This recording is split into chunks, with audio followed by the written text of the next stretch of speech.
Hi everyone, welcome back to Banjo-Tooie.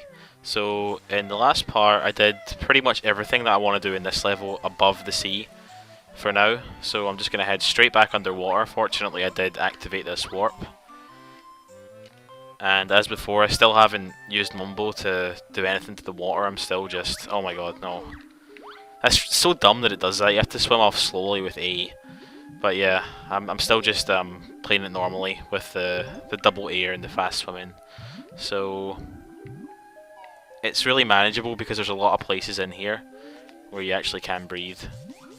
Like up here, for instance. I can't believe that didn't make it. I mean, it's gotta be possible. Oh, it doesn't matter. So up here is another move from the level. This one is for just both of them, so no need to split up for this. Pretty useful. I mean, I don't know, I guess it has like designated uses. Whenever there's like a rock with Kazooie's face underwater, you know that you need to do this. But she actually moves really quick underwater. What the move is you press Z or Z and like you just go Kazooie alone, and she's really powerful and fast, which is nice. So I'm gonna get this fish thing first. I need to come out of first person mode because it has a jiggy. So if you just swim right through it, somehow that works and doesn't kill it. So I'll just... where am I? Actually... never mind. I don't know what I'm doing. How do you go back? Okay. So the first thing I want to do before I leave this area is I want to open up this puzzle here. In order to do that, if you swim over to here, you can look at... in fact, you know what? I've got a better idea. I'm going to change the order up a little bit and do something else first. So I'm going to head this way and go and see Wumba before I do anything else in here. I think that's the smartest thing to do. So is there going to be an octopus here? No? Cool. Okay, so I'm just going to quickly switch to Kazooie because, like I said, she is pretty fast. Although a little bit hard to control. Much easier in first person mode, actually. I should do that. I think there's a fish here. What's he got? Just eggs. Right, useless. I'll just press B to go back to Banjo. So I'm going to have to keep an eye out for the rest of those fish because, as I mentioned earlier, one of them does have a Cheeto page, and the other one, there is a third one that you have to pay attention to in 100%, which has an empty honeycomb in it, so I'm going to have to look for that too. Okay, so this is a little awkward because there's water here, you have to dive down. Alternatively, you can just do a ground pound and he just touches the water long enough for the transformation to start, so that's kind of cool. So this is probably the best transformation in the game, I would say.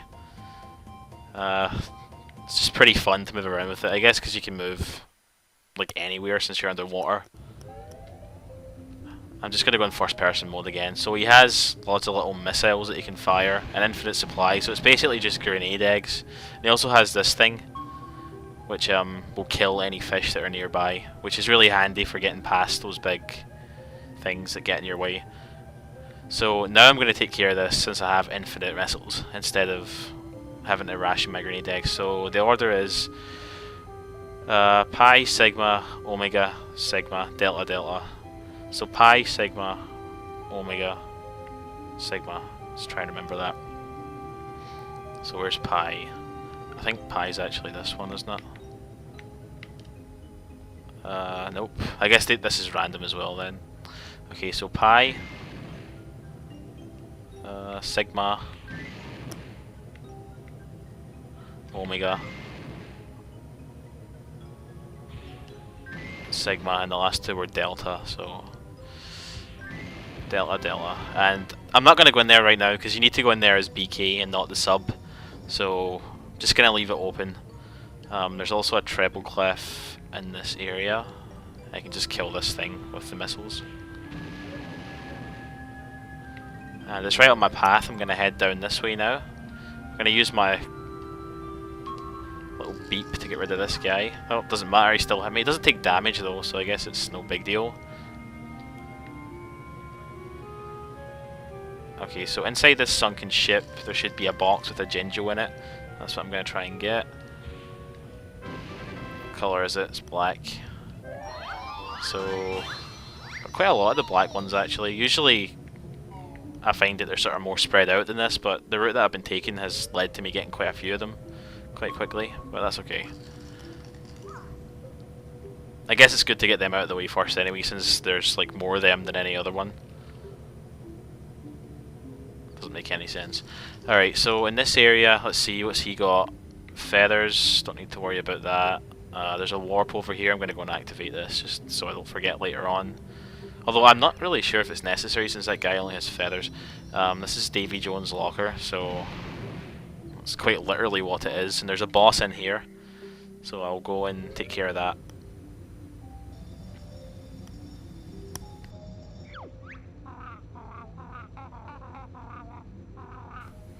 It's kind of weird how they're both like talking to each other even though they're just a sub right now. You can do this fight with Banjo-Kazooie, but it's crap. It's really hard to do. And the fact that you don't have infinite projectiles is kind of an issue. So what you want to do is just hit these glowing yellow bits on the side of them. Once again, being in first person mode will make this fight about 10 times easier. Which is something that most people probably don't consider, because I know that I didn't bother doing that when I first played this game and I was stuck at this guy for a while because of it. So, pretty gross. I mean, this is an E-rated game and everything, and there's like blood all over the place. Oh, come on, how did that not hit it? Okay, cool. So, probably on the other side now. Yep, I see it. But it seems that sometimes when he hits you, you don't take damage. I guess it's if he shocks you, you'd take damage, but in fact it wasn't on the other side, it was... Right, so the last three, I think, have got to be on the other side, and I think there's always 3 per side. Come on, that's bullcrap, I totally hit him. I'm gonna let him start to attack me, because I think he just keeps moving otherwise. Right, where is it? Okay, so the other 2 are... yeah, there's one there. I can see where the third one's going to be as well. And the last one's probably... yeah, right there. Perfect. That was a pretty good fight. Well, it's not done yet. I've still got to kill his eyes now, which is probably the easier part of the fight. Not that I really had any real trouble with that part, but... I should move out of the way.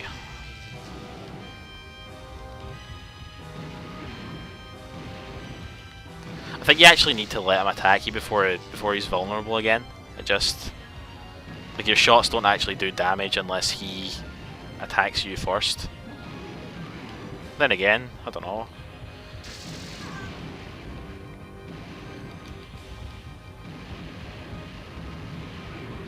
Right, one more, come on. I don't like this. Gonna go and get the honeycomb, just to be safe.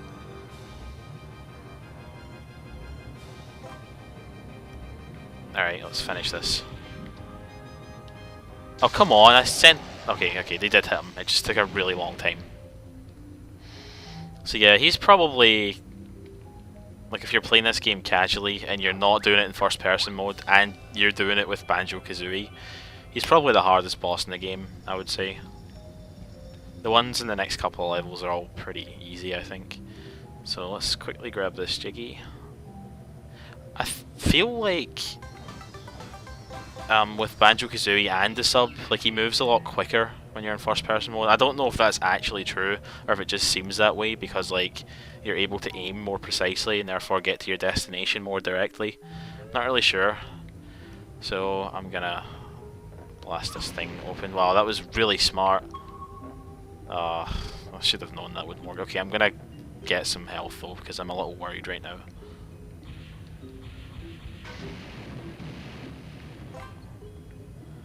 Where's the other ones? Okay, so I think all the names on these lockers are like, except for Davy Jones, I think some of them might be like Rare developers or something, but it doesn't matter. The place I want to go to is down here. Yeah, he's definitely going slower when he's not in first person mode, isn't he? Like, I'm not just imagining that. So this is a place that the sub can only go. If you try and go here as BK, it doesn't let you because the pressure's too high. And so it's just the usual game, you know, you've got to score 60 points this time, and it's really not hard at all, so let's just get started. This one's actually more fun though, I think, see, because you can sort of move everywhere just because you're underwater. The control stick is like just super sensitive though.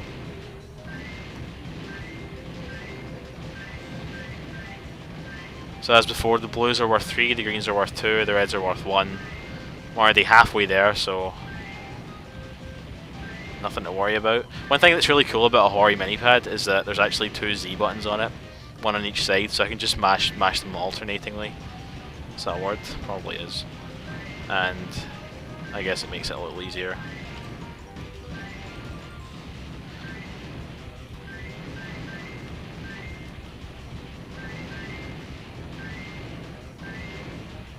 Okay, I'm obviously over 60, I'm just going to keep going just to see how high I can get it. Probably not very high. Don't know, I never even saw my score. So she's going to give me the jiggy since I got over 60.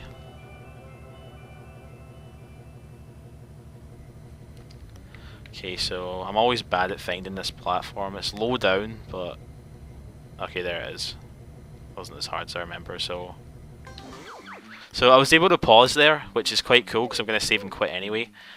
And the reason that's important is because as soon as you pick that jiggy up, like maybe a third of a second later or something, Grunty will talk to you and just ask you if you want to play the game again. And if you say no, which obviously you would, it sends you out of this place and back to the place where Davy Jones' locker was. And just making sure it actually saved you 20 jiggies, brilliant. And yeah, that just takes forever, so I'm glad that I was able to pause in time. So the next thing I want to do is head back to Spiral Mountain again. The reason I didn't do this in the previous video was because I need that move that Kazooie has when she's underwater. Because there's a rock under here that I need to break, so I'm going to go and do that. Just pressing Z to separate them. Okay. So a few things that I'm going to take care of in here. Pretty interesting if you played the first game and were following the whole stop and swap thing. Although definitely a letdown as well if you were following the stop and swap thing. This is kind of what it got reduced to. Just a couple of eggs and the ice key, which has lost all mysteriousness in this game. Such a shame what happened, but at least we did get something, I suppose. Not actually going to bother entering the lair. I don't really care about seeing Cheeto or anything like that, so just going to beak bomb my way all over the place. Cutscene starts before you can actually take damage there, which is nice.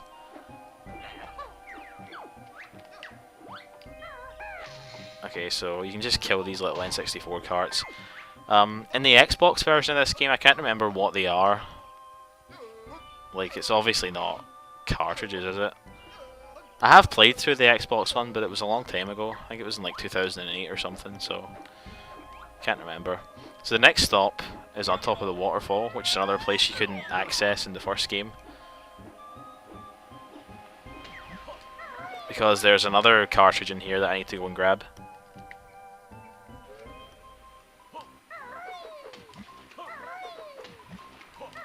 That's one thing that I think this game does a lot better than the first one. It has a lot of like kind of side secret areas, not just on the overworld, but like in the levels as well.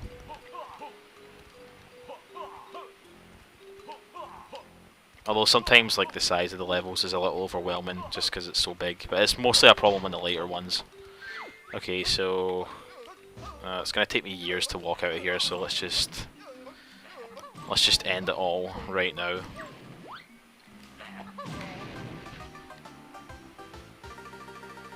So the last thing that I want to get that's related to Stop and Swap for now, I think it's the last thing actually that you can get. I know there's a third egg, but I think it's already in the barn that you go to hatch them.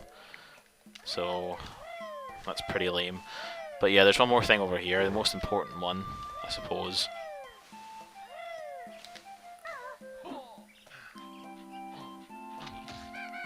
I hate those enemies. It's like hard to tell how close they are to you. I think their hitboxes are a little strange. Like, it feels like you need to attack them way earlier than you would think to do it. Okay, so you can tell from the surroundings that this is going to be the ice key. and we'll see just how lame it turns out to be later on. I mean, I guess it's not that bad, it's kind of alright, the thing it gives you. How did I still manage to take damage from that? So where do I want to go next? I want to go back to the entrance to Witchy World. I'm not going to go back in Witchy World for now, but there's some stuff on the overworld next to it that I need to do, so that's where I'm headed.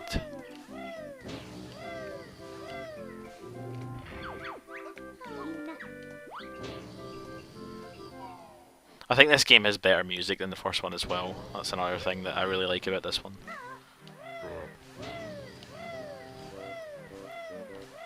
Okay, so underwater here, there's a couple of notes. I'm just going to send Kazooie out right now and pick them up with her because she's faster. And I can break this rock. So this opens up the next part of the overworld, and there's a couple of levels in here. Neither of which I'm actually going to go to right now. I'm just coming in here to pick up something. Oh, actually, yeah, that's right, I forgot. I've got to face Klungo again first. So we'll get to see what his next spell is. It's kind of funny how in these caves it plays the Spiral Mountain music, even though we're ages away from Spiral Mountain right now. Revenge-seeking minion.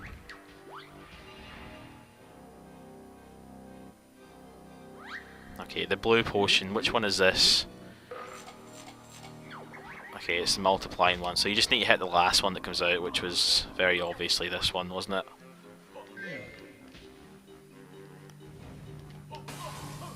This is probably the hardest one, because I guess it can sometimes be a little bit hard to see what the last one was, but I think he's also more lightly coloured than the rest of them, so it's kind of like Phantom Ganon in Ocarina of Time, how when he multiplies himself, you can tell which one is the real one because he's more colourful and less like a shadow. Alright. I think it's this one. Okay, cool. Well, that was nice. I got all of them first try.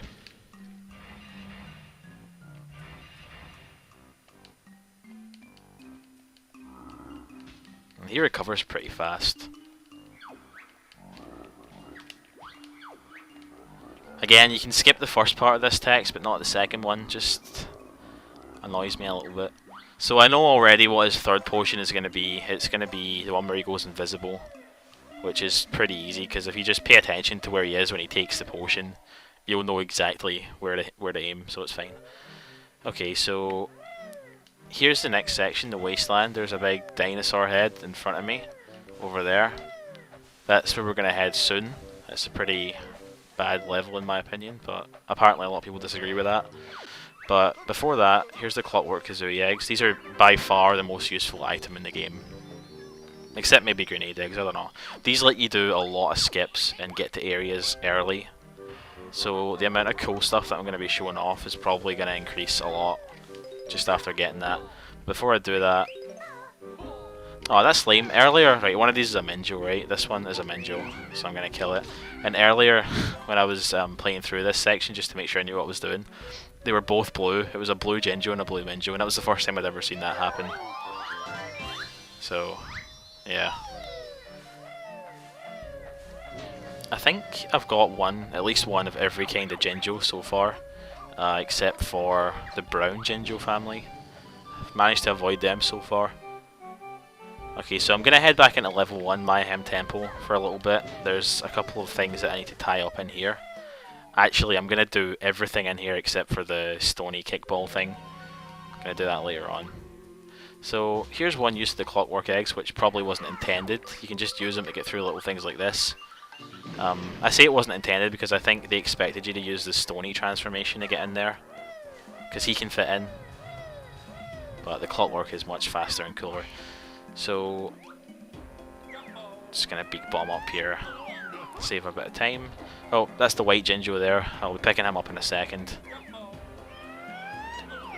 Okay, so the idea here is just to shoot down all of these bugs. Okay, I guess their hitboxes are actually pretty big, which makes it even more embarrassing that I wasted so many eggs so far. Where's the last guy? Oh, come on. So pretty easy Jiggy. I probably could have got that the first time I came to this level. I just chose not to, I guess. No real reason. I want to get a clockwork just to make sure I'm back up to 10, because I'm going to need them in a second. Okay.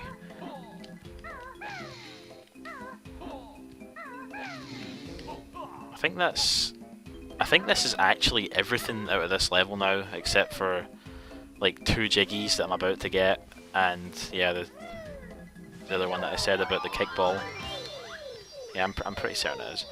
And I get a full jiggy for that, a full jiggy, as opposed to a partial one, just because there's only one way Jinjo.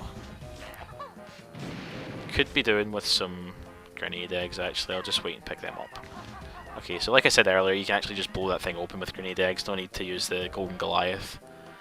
So, prison compound, there's a couple of things to do in here, I'll just activate that, I don't think I'm ever actually going to need it though. First thing I want to do is come over here and shimmy along this thing, and I'm going to completely skip one of the challenges that you're supposed to do here by using a clockwork egg. I guess they just didn't consider that you might do the levels this out of order and come back like to levels 1 and 2 for instance, with things that you get right before level 5. So Cheeto page, and there's a jiggy right there. What you're supposed to do here is go underground inside that thing, there's like stairs under that, and you just knock the pillars underground and it knocks a jiggy all the way down to there where you can collect it. But if you just use a clockwork you can fairly easily, that was a bit too low, but you can just sort of wiggle it around a bit and you'll be able to get it like that, and then you can just blow yourself up and you're back to Banjo. So there's another jiggy in the same area, just over here.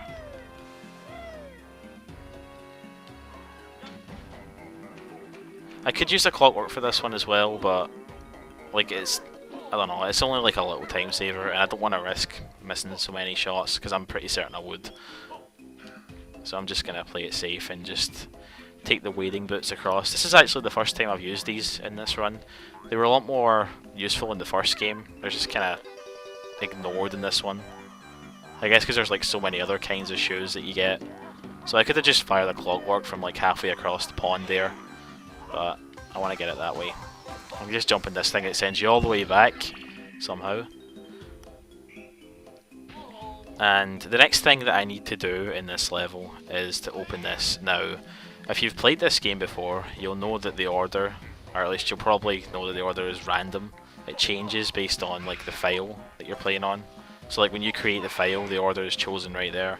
And the way that you're supposed to figure out what the order is you talk to this guy over here, right? Now, I can't talk to him. Well, I can, but he won't tell me. It's in like a weird language, right? And what you're supposed to do is talk to him as a Stony, and he tells you like what the order is. You'll see something like the sun rises before the moon and after the star or whatever. And I have no idea what the order is, so in the next video I'm going to try all the possible combinations that I know are real, and hopefully I can get in without wasting too much time. So yep, thanks for watching guys, just going to save the game just to make sure I don't lose anything, and I'll see you in the next video.